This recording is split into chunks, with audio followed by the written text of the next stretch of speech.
Bonjour, je réponds au nom de M.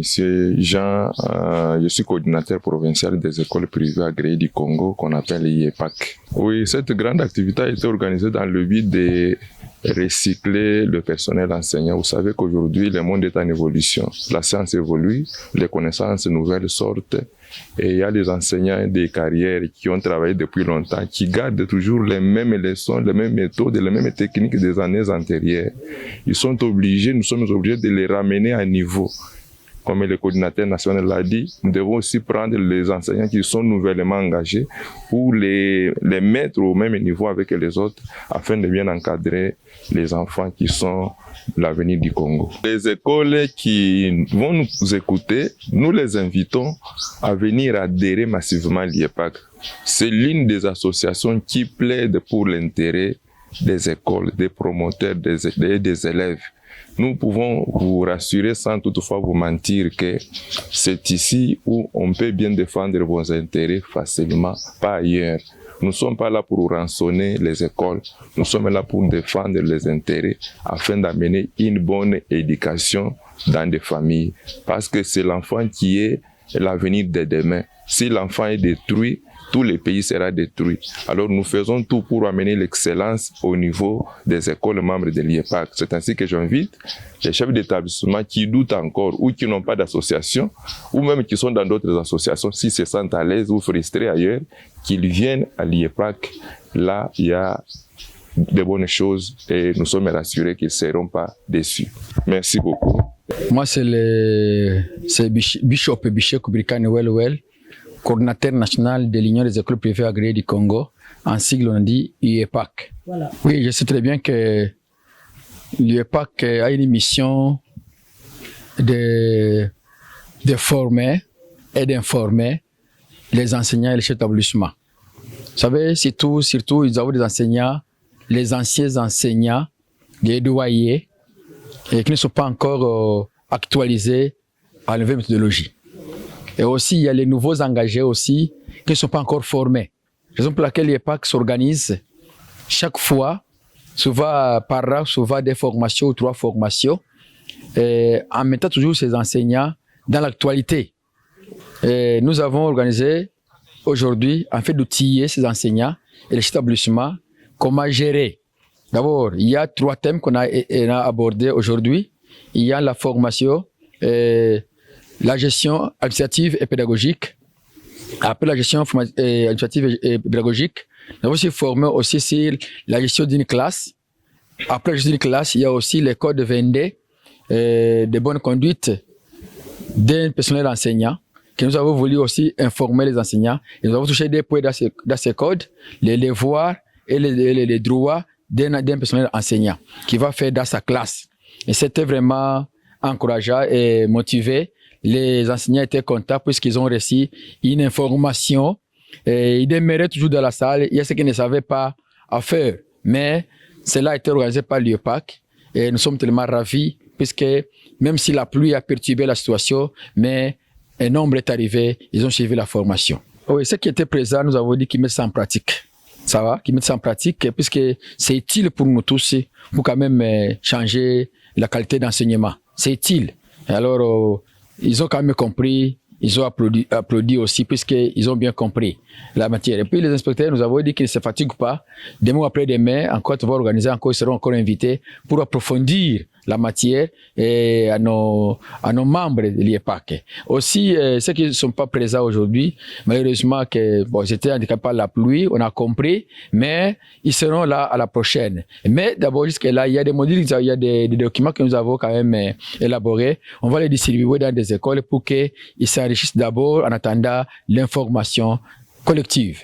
C'est la première fois, c'est la première phase. C'est toujours au début de l'année. Nous avons profité d'abord de ce premier trimestre et puis nous attendons le deuxième trimestre et le troisième trimestre. Nous sommes tous censés. Sans oublier que aussi des réunions qu'il n'y a pas effectuées souvent sont aussi des formations en général. Quand on organise une réunion, il y a aussi une moitié de formation qu'on lance dedans. Alors c'est ainsi que nous disons que c'est la première phase. Nous attendons la deuxième phase, on va approfondir, puisque d'ailleurs la matière était vaste. Vu le temps, on a un peu réduit, les inspecteurs ont réduit, mais quand même, intéressante, matière était intéressante et très vaste. Nous attendons la deuxième phase, la troisième phase. Comme nous avons le cordon provincial, il va encore faire un programme. Comment est-ce que nous pouvons encore initier, en fait, qu'on se retrouve encore pour la continuité de la formation.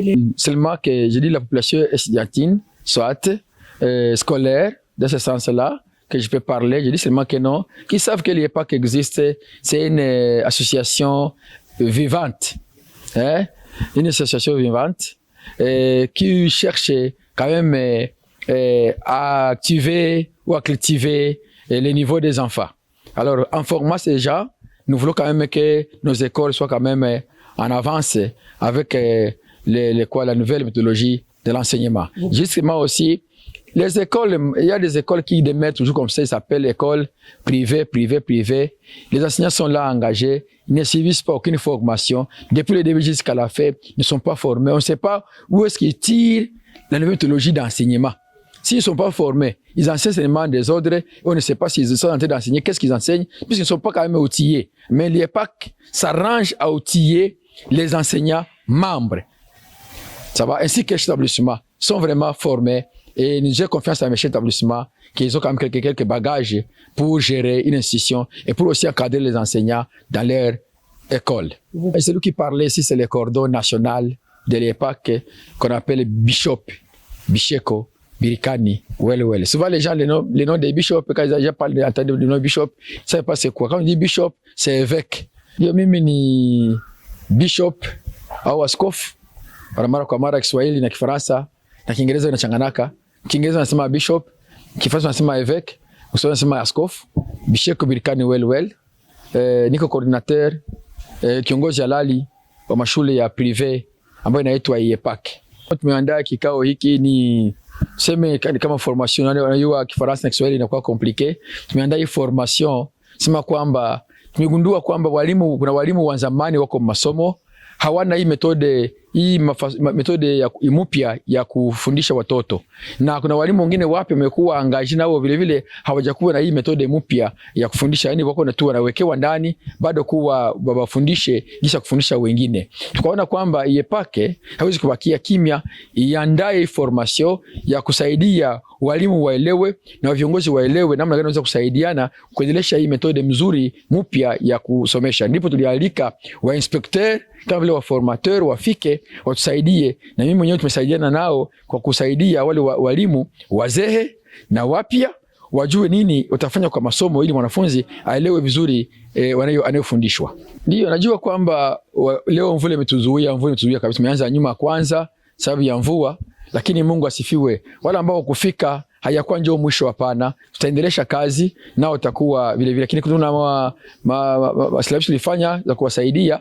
Tutawagawilia kwa madokima watakuwa nasoma kwa kuchunga, siku tutawaitisha mara tena tufanye seansi nyingine pamoja ya kuwasaidia, na naamini ya kwamba wengine masomo yote ambao walikuwa wananifuata leo hii tunawaalika tushirikiane kwa maformation, wasibakie tu nyuma, labda wanasikia hawako wa IEPAC wanabakia tu kule. Tunaweza kuwaalika nao wanashiriki, kama wanasikia wanafuata formation, wasibakie nyuma. Sisi lengo letu tunasema kwamba mwanafunzi apate mafunzo mazuri ambayo inaendana na mipango ya serikali yetu ya Kongo. Asante. Mimi kwa mwisho nataka kuambia kwamba mimi ni askofu au évêque au bishop Bisheko Birikani Well, nikiwa coordinateur au kiongozi halali wa masomo ya privé naitwa IEPAC, na hiyo tunaiongoza kabisa katika Kongo nzima.